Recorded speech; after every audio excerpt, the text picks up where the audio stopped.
राज्यात सध्या तीव्र उष्णतेची लाट सुरू असून जनजीवन पूर्णपणे विस्कळीत झाले आहे। गेल्या काही दिवसात 9 महिन्यांच्या बाळासह 3-4 जणांचा उष्माघाताने मृत्यू झाल्याच्या घटना समोर आल्या आहेत। याच पार्श्वभूमीवर सोलापूर जिल्ह्यातील पंढरपूरमध्ये उष्माघाताचा पहिला बळी गेल्याची धक्कादायक बातमी समोर आली आहे। पंढरपूर येथील 24 वर्षीय दिनेश प्रकाश देशमुख या तरुणाचा उन्हाच्या तडाख्यामुळे मृत्यू झाल्याचा दावा त्याच्या कुटुंबियांनी केलाय। ही घटना 3 दिवसांपूर्वी घडली असून परिसरात खळबळ उडाली आहे।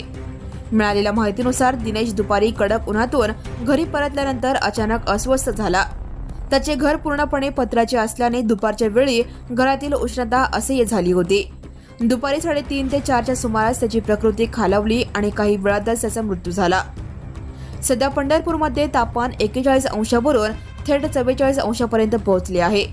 सकाळी 10 वाजल्यापासूनच नागरिकांना उन्हाचा तीव्र त्रास होत असून अंगाची लाहीलाही होत आहे। केवळ मानवी जीवांनाच नव्हे तर वाहनांनाही या भीषण उष्णतेचा फटका बसत आहे।